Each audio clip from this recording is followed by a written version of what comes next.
Hey guys, and I'm back, and I'm really excited to be reading another amazing story with you, because today we're going to be reading The Richest Crocodile in the World by Daniel Postgate. So if you do have this book at home, please do go and grab it, but if you don't worry, just listen to the story. The Richest Crocodile in the World.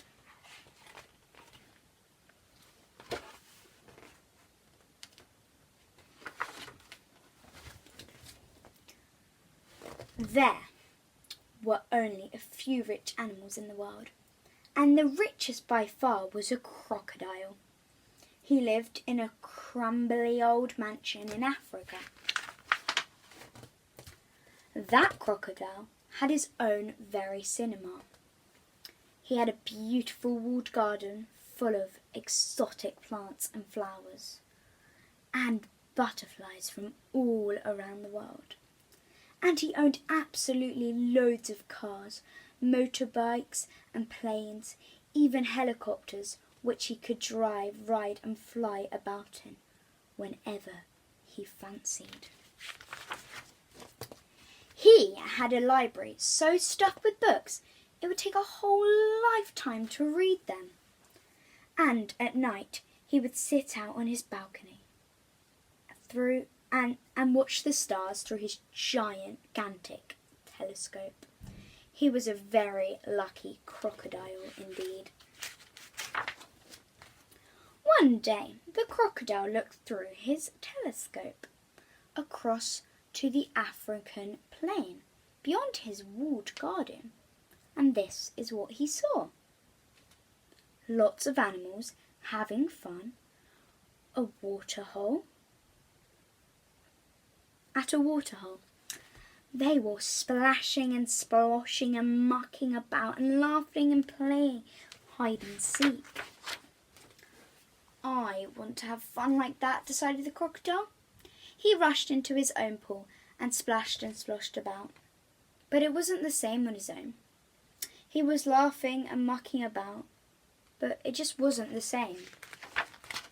He tried playing hide and seek with Jenkins, his butler, but Jenkins wasn't very good at hiding. The crocodile soon became very bored. He became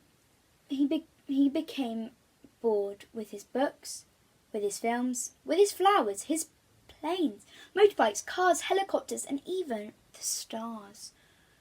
Jenkins, he sighed, take me to the waterhole. I want to play with the others. So they drove across the sun-scorched African plain to the waterhole. When they got out, they found the animals and hardly any water. They found no animals and hardly any water. Where is everyone? Asked the crocodile.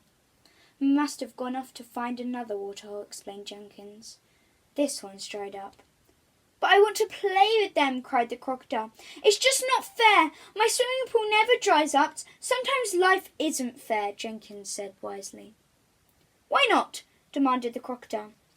Well, you're very lucky, said Jenkins. You're after all the richest crocodile in the world.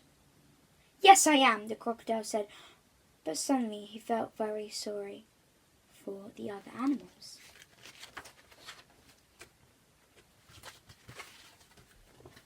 Then he had an idea.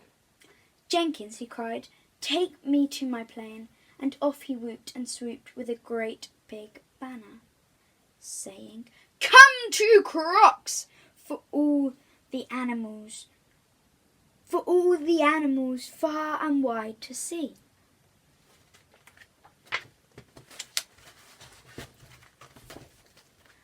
And one by one and two by two, all the animals arrived at the crocodile's mansion. Come in, welcome, he sang. First the animals splashed in the crocodile's luxury pool. Then they laughed and mucked about in his gorgeous garden. They had a marvellous time munching on watermelon ices, huge jellies and crocodile pie.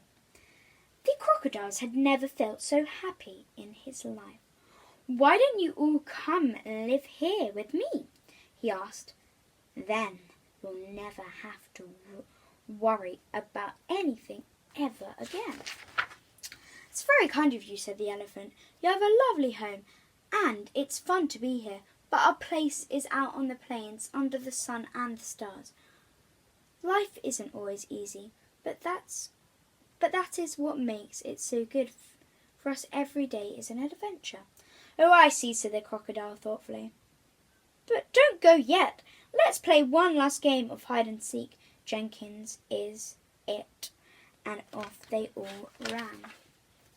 Jenkins wasn't any good at hiding, but he was very good at seeking. He found the elephant easily, and the hippo, and one by one, here, there, and everywhere, he found all the others too, all except Crocodile. Where could he be? Said Jenkins, peeking over the wall and across the plain. "What's this? Follow me, everyone." So the animals jumped into whatever they could find and drove, rode and flew up after Jenkins across the scorching African plain, and far off in a gorgeous blue waterhole shimmering in the sunlight they found the richest crocodile in the world, wearing nothing but his fez. You know what?" he said. "I want every day to be an adventure too." "Hooray! Good for you!" yelled all the animals. And do you know the crocodile stayed with his friends, living in the waterhole on the scorched African plain. He's still rich, but in a different way now. I love it. Oh my gosh, that's so good. He just wants some friends because being rich doesn't bring happiness. It doesn't bring love. It doesn't bring all of that, does it? Well, tomorrow is also a nice book. We're going to be reading another book from Lara. So this is also from Lara. So thank you, Lara, once again. Thank you. This is On the Way Home by Jill Murphy. It's quite a long book, but I think it will be fun to read because it's like a comic strip. Also, this Jill Murphy also wrote Peace at Last. So yeah, another one of her books is One Way Home. So do join me tomorrow to read this. If you haven't already liked and subscribed, please do. Help my channel. And anyway, I'll see you tomorrow, guys.